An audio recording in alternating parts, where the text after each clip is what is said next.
神々は我らをどう踊らせるおつもりなのか。 Now, Bruce, thou shalt not tempt the Lord. I mean, if he's the one saying it, you really shouldn't argue.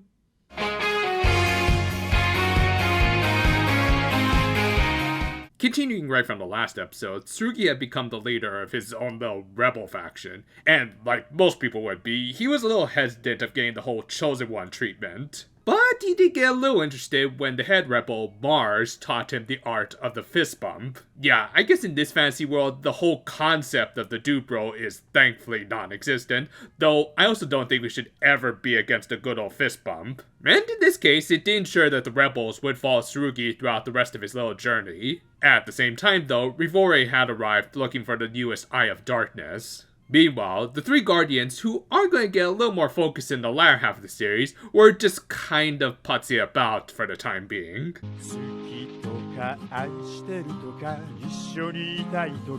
Hey, can you sing Bakabi Tai next? Yeah, fun fact, Rika Koyama actually turned down singing in the original Yakuza games because, well, he was shy. Yeah, I have no idea why. Similarly, Haku and Sora weren't doing much, though at least they had the excuse that they were hostages and all that. Though they did at least try to escape.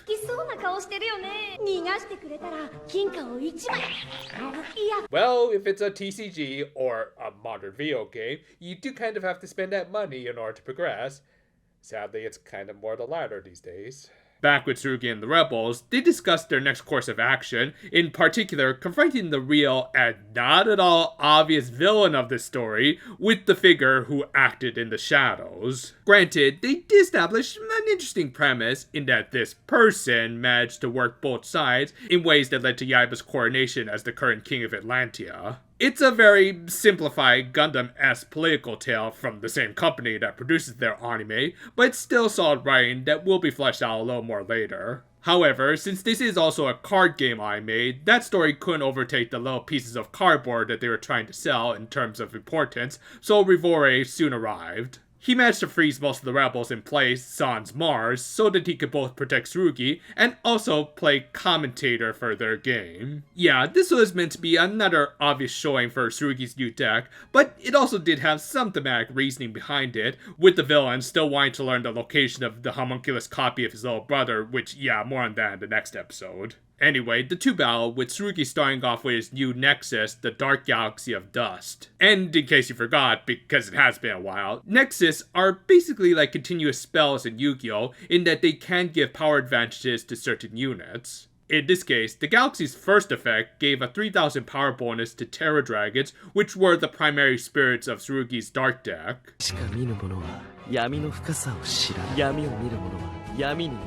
Could someone take this Edgelord's diary away from him? Thankfully, Tsurugi put this guy in his place by again shutting down the whole darkness is evil trope, and explained how it was really more about the person who was using it, and that light and darkness are really just two sides of the same coin. Furthermore, he managed to really overtake Rivore with an actually really strong combo, as the Galaxy's second effect, when at level 2, let him stand 3 of his Terror Dragons at the end of his turn, meaning that he could launch full attacks without being concerned about not having defenders the next turn. This is also when we got to see both battlers' philosophies. Tsurugi, of course, had a practical, optimistic view in that he recognized that the Sword Eyes were always destined to face many difficult struggles, and yet he still would do his part. Meanwhile, Rivore...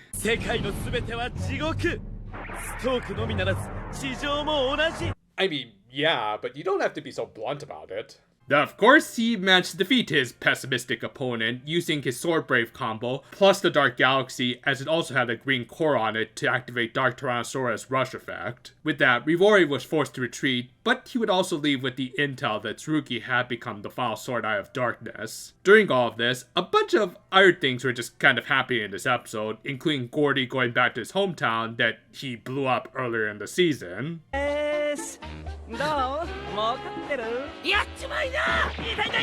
did not think that through! Hagakure was finally approaching his own Sword Brave. Amarello was starting to waver in her loyalties as Granada revealed the existence of the man behind the curtain. And on a totally unrelated note, Sora and Hakua managed to escape from their cell, only to run into Gyarados. Again, absolutely no connections between these plot points. Also, they somehow managed to escape from their cell by climbing out on some ice. Like, I know Hakua still had some of his special ice left over, but how exactly would you scale ice with your bare hands? The answer is don't think about it. The following episode opened with them announcing that the title was going to change to include the subtitle, Fierce Battle Legend, to reflect the fact that nothing has really changed. Yeah, this wasn't the start to a new story arc or anything. In fact, the only thing that kind of changed was Tsurugi being added to the Eyes of Darkness sequence in the opening now that they didn't have to worry about spoilers. But yeah, otherwise, it was a very arbitrary change and just gave the show an extra page on ANN. Thus, if it's all the same, we're just gonna stick with calling this episode 30 of the show. Anyway, we open with the Eyes of Light gathering their thoughts. だって今日のスイーツ占いイチゴがラッキーアイテムだから。 Are you reading the same horoscope as Nagisa? I mean, that would explain all of the yellow. Well, I guess it worked, as Bringer's borrowed eye reacted to Tsurugi and the rebels teleporting nearby. And by working with a magical tree because fantasy world, he managed to communicate their exact location to them. I mean, come on, it makes more sense than the title changing. With that, the group was able to quickly get back together, and after Bringer did his best Baymax impersonation, Tsurugi managed to regain his right eye from him thanks to his mother's spell. And while the team was admiring the almost brotherly bond between the two, Riroi recollected his time with the original Suo, who was a little different from his homunculus clone. Oh,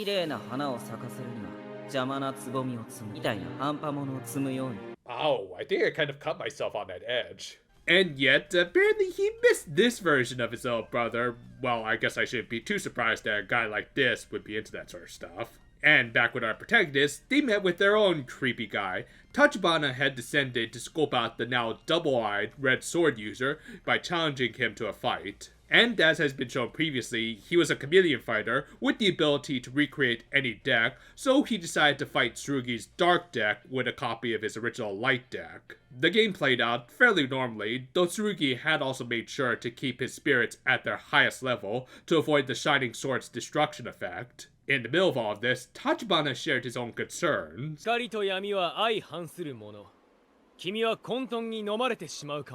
it, I guess there are just some cliches we can never get away from. Or can we? Meanwhile, Gordy had taken more than a few deserved licks from his hometown, though kind of surprisingly, they still ended up feeding him, likely because they knew what he was actually doing.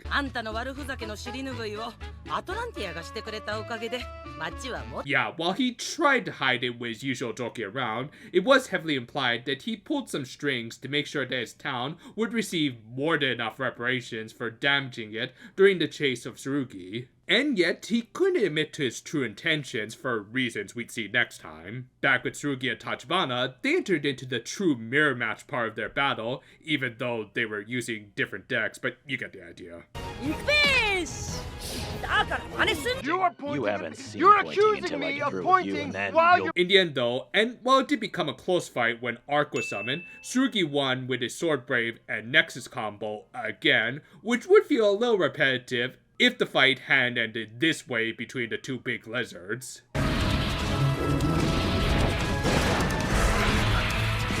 Seriously, whoever storyboarded these fights deserves an award just for being creatively badass. And after the battle, Tachibana revealed that, yeah, he was just kind of bullshitting about the whole chaos thing, as there had never been a dual sword eyes before, and there was no evidence that one eye would cancel out the other. Again, I just appreciate that they're not giving into that tired cliche of darkness being inherently evil, whilst also tying back to the show's themes of finding unity with seemingly contrasting views and stances. Also, come on, you gotta admit, that was a pretty good troll. And with that, the episode ended with Tachibana getting the SpongeBob treatment. I have to go now. My planet needs me.